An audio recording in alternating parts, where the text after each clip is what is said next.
Hey everyone, this is me Amrita and welcome back to my YouTube channel. നമ്മൾ long വീഡിയോസൊക്കെ upload ചെയ്തിട്ട് കുറച്ചധികം കാലമായി എന്നറിയാം. കുറേയൊക്കെ വീഡിയോസ് എടുത്തു വെച്ചിട്ടുണ്ട്, എഡിറ്റ് ചെയ്യാൻ സമയം കിട്ടാത്തതുകൊണ്ടൊക്കെയാണ് കേട്ടോ നമ്മൾ ഫ്രീക്വൻ്റ് ആയിട്ട് വീഡിയോസ് അപ്ലോഡ് ചെയ്യാത്തത്. ഇതിപ്പോൾ കണ്ടാൽ തന്നെ അറിയാം, ഇതൊരു പാക്കിംഗ് സീനാണ് പോയിക്കൊണ്ടിരിക്കുന്നത്. ആൻഡ് ഇതൊരു 1 month മുന്നത്തെ വീഡിയോ ആയിരുന്നു കേട്ടോ. ഇതും ക്ലിപ്സ് നമ്മളിങ്ങനെ റോ ക്ലിപ്സ് കുറേ എടുത്തു വെച്ചിട്ടുണ്ട്. പക്ഷേ പോസ്റ്റ് ചെയ്യാൻ എഡിറ്റ് ചെയ്യാൻ സമയം കിട്ടാത്തതുകൊണ്ട് അങ്ങനെ നീണ്ടു പോയതാണ് കേട്ടോ. അപ്പം നമ്മൾ ഒരു ട്രിപ്പ് പോവുകയാണ്. ഇത് എൻ്റെ ഇൻസ്റ്റ കണ്ടിട്ടുള്ള എല്ലാവർക്കും അറിയായിരിക്കും. Trip was obviously to Pondicherry and അതിൻ്റെ ഫോട്ടോസും കുട്ടി റീൽസൊക്കെ ഞാൻ ഓൾറെഡി അപ്ലോഡ് ചെയ്തിട്ടുണ്ടായിരുന്നു. നമ്മൾ അങ്ങോട്ട് പോയത് ട്രെയിനിനാണ് കേട്ടോ. അപ്പോൾ ഫ്രൈഡേ നമുക്ക് ഡയറക്റ്റ് പോണ്ടിച്ചേരിക്ക് ഒരു ട്രെയിൻ ഉണ്ട്. ആൻഡ് ഫ്രൈഡേ അല്ല, സൺഡേ ഈവനിങ് നമുക്ക് ഡയറക്റ്റ് പുതുച്ചേരിക്ക് ട്രെയിൻ ഉണ്ട്. നമ്മളിപ്പോൾ ആ ഒരു ട്രെയിനിനായിരുന്നു പോയിട്ടുള്ളത്. അതിന് പോയിട്ടുണ്ടെങ്കിൽ പിറ്റേ ദിവസം മോർണിംഗ് ഒരു 10:15 10:30 ഒക്കെ ആകുമ്പോഴത്തേക്കും പോണ്ടിച്ചേരി എത്തും കേട്ടോ. നല്ല അടിപൊളി നല്ല വൃത്തിയുള്ളൊരു ട്രെയിനായിരുന്നു കേട്ടോ. ആസ് യൂഷ്വൽ നൈറ്റ് ആയതുകൊണ്ട് വേറെ പരിപാടിയൊന്നും ഇല്ലാത്തത് കൊണ്ട് കയറി കിടന്നു ഉറങ്ങി. അങ്ങനെ പിറ്റേ ദിവസം രാവിലെ ആയപ്പോൾ ഈ ഒരു സ്റ്റോപ്പിൻ്റെ പേര് വില്ലുപുരം എന്നാണ്. അപ്പോൾ ഡയറക്റ്റ് ട്രെയിൻ നമുക്ക് കിട്ടിയില്ലെങ്കിൽ വില്ലുപുരം വരെ ട്രെയിനിന് വന്നിട്ട് അവിടുന്ന് നമുക്ക് മാറി വേറെ ട്രെയിനോ അല്ലെങ്കിൽ ബസ്സോ കിട്ടുന്നതായിരിക്കും കേട്ടോ. അത് കഴിഞ്ഞതാ നമ്മുടെ സ്റ്റോപ്പ് എത്തിയിട്ടുണ്ട്, പുതുച്ചേരി. നല്ല ക്ലൈമറ്റ് ആയിരുന്നു കേട്ടോ. ഞങ്ങൾ ആ ടൈമിൽ കേരളത്തിൽ നിന്ന് പോകുമ്പോൾ കേരളത്തിൽ മഴയായിരുന്നു. അപ്പോൾ നമുക്ക് ചെറിയൊരു ഡൗട്ട് ഉണ്ടായിരുന്നു അവിടെയും മഴയായിരിക്കുമെന്ന്. ഇല്ല, പോണ്ടിച്ചേരി വാസ് ഭയങ്കര ബ്രൈറ്റും സണ്ണി ആയിരുന്നു. അവിടുന്ന് നമ്മൾ നേരെ റെയിൽവേ സ്റ്റേഷനിൽ നിന്ന് നേരെ ഓട്ടോ പിടിച്ച് പോയത് ബസ് സ്റ്റാൻഡിൻ്റെ അടുത്തേക്കാണ്.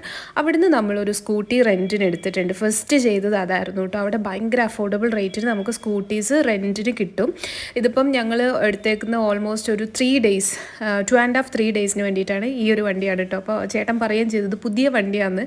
അങ്ങനെ നമ്മൾ ബസ് സ്റ്റാൻഡിൽ നിന്ന് അത് എടുക്കാനുള്ള മെയിൻ റീസൺ എന്ന് വെച്ചിട്ടുണ്ടെങ്കിൽ നമ്മൾ തിരിച്ചു പോകുന്ന ബസ്സിനാണ്. അപ്പം ബസ് സ്റ്റാൻഡിൽ ഡയറക്റ്റ് വണ്ടി വെച്ച് ബസ്സിന് പോകാമല്ലോ. ആൻഡ് നമ്മൾ മാപ്പൊക്കെ നോക്കിയിട്ട് നമ്മുടെ സ്റ്റേയിൽ എത്തിയിട്ടുണ്ട്. ഈദൻ ബീച്ച് റിസോർട്ടിലാണ് കേട്ടോ നമ്മൾ റൂം എടുത്തേക്കുന്നത്. അതൊരു ഒരു അടിപൊളി ഒരു ഹോംലി ടച്ച് തരുന്ന ഒരു സ്റ്റേ ആയിരുന്നു. പക്ഷെ നമ്മളവിടെ എത്തിയപ്പോഴത്തേക്കും ചെക്ക് ഇൻ ടൈം ആയിട്ടില്ല. അപ്പോൾ ലഗേജ് അവിടെ വെച്ചിട്ട് അവിടുന്ന് ജസ്റ്റ് ഒരു 900 meters ഉള്ള ഈദൻ ബീച്ചിൽ നമ്മൾ എത്തിയിട്ടോ. നല്ല ക്ലൈമറ്റ് ആയിരുന്നു. ഒക്ടോപ്പസ്, ഞാൻ ആദ്യമായിട്ടാണ് ഒക്ടോപ്പസിനെ ഇങ്ങനെ ഷോറിന്ന് കാണുന്നത് കേട്ടോ.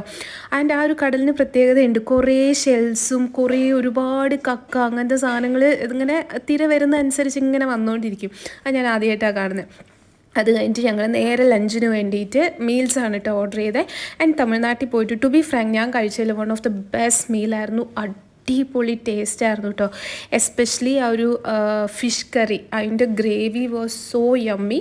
And we also ordered prawn fry which was also so good. അത് കഴിഞ്ഞ് നമ്മൾ നേരെ പോയത് നമ്മുടെ സ്റ്റേയിലേക്കാണ്. സ്റ്റേയിൽ പോയി നമ്മളൊന്ന് ഫ്രഷ് അപ്പ് ചെയ്തു. നമ്മുടെ സ്റ്റേയിൽ തന്നെ ഫുഡ് ഇൻക്ലൂഡഡ് ആയിരുന്നു കേട്ടോ. ഞാൻ ഇതൊന്ന് ഫുള്ളായിട്ട് കാണിച്ചു തരാം. അത്യാവശ്യം നല്ലൊരു സ്റ്റേ ആണ്. ഒരു ഹോംലി ടച്ച്, ഭയങ്കര ഒരു പീസ്ഫുൾ ആയിട്ടുള്ള ലൊക്കേഷനിലുള്ള ഒരു സ്റ്റേ ആണ് കേട്ടോ. ഭയങ്കര ബഹളങ്ങളോ അങ്ങനെ ഒന്നുമില്ല. നമ്മൾ ചെന്ന ടൈമിൽ ഞങ്ങൾ ചെക്ക് ഇൻ ചെയ്യുന്ന ടൈമിൽ ഞങ്ങൾ മാത്രമേ ഉണ്ടായിരുന്നുള്ളൂ. അതുകൊണ്ട് തന്നെ ഭയങ്കര ശാന്തമായിരുന്നു കേട്ടോ. ഭയങ്കര പീസ്ഫുള്ളായിട്ട് രണ്ട് സൈഡിലും പൂളൊക്കെ ആയിട്ടൊരു ട്രഡീഷണൽ ടൈപ്പായിരുന്നു. ഫുൾ ബ്രിക്കൊക്കെ വെച്ച്. ഇതാണ് നമ്മുടെ റൂം കേട്ടോ. നിലത്തൊക്കെ കണ്ടില്ലേ, കറക്റ്റ് മറ്റേ റോക്കാണത്. ഭയങ്കര ഒരു തണുപ്പുള്ളിൽ തന്നെ ഉണ്ടായിരുന്നു. AC ഇട്ടിട്ടില്ലെങ്കിലും അത്യാവശ്യം നല്ല തണുപ്പോട് കൂടിയ ഒരു റൂമായിരുന്നു കേട്ടോ. അത് ഇങ്ങനത്തെ ഒരു സ്റ്റേയിലും നമ്മൾ നിൽക്കുന്നത് ആദ്യമായിട്ടാണ്. ഫ്രഷപ്പ് ഒക്കെ ചെയ്ത് നമ്മൾ നേരെ പോയത് റോക്ക് ബീച്ചിലേക്കാണ് കേട്ടോ. ഇതാണ് റോക്ക് ബീച്ചിൽ ഞങ്ങൾ പോയി. ഭയങ്കര വെയിലായതുകൊണ്ട് വേറെ ഒന്നും ചെയ്യാൻ ഇല്ലായിരുന്നു. അതുമാത്രമല്ല വെയിൽ അസഹനീയമായിരുന്നു. നമ്മൾ ക്യാപ്പ് എടുത്തിട്ടില്ലായിരുന്നു, സൺഗ്ലാസ് എടുത്തിട്ടില്ലായിരുന്നു, കുട എടുത്തിട്ടില്ലായിരുന്നു. എല്ലാം മറന്നുപോയി കേട്ടോ. ഈ റോക്ക് ബീച്ച് ഉള്ളത് ഫ്രഞ്ച് കോളനീൻ്റെ ഒരു സൈഡിലേക്കാണ്. ഞങ്ങൾ പിന്നെ ഫ്രഞ്ച് കോളനി വൈറ്റ് ടൗണിലൂടെ കുറേ അങ്ങോട്ടും ഇങ്ങോട്ടൊക്കെ നടന്നു. ആൻഡ് ഇത് ഇവിടുത്തെ വൺ ഓഫ് ദ ഫേമസ് ഷോപ്പാണ്. അവിടെ നമ്മൾ ഒരു അടിപൊളി ഡ്രിങ്കും ഒരു പേസ്ട്രിയും കഴിച്ചു. ബാക്കി നമുക്ക് അടുത്ത വീഡിയോയിൽ കാണാം.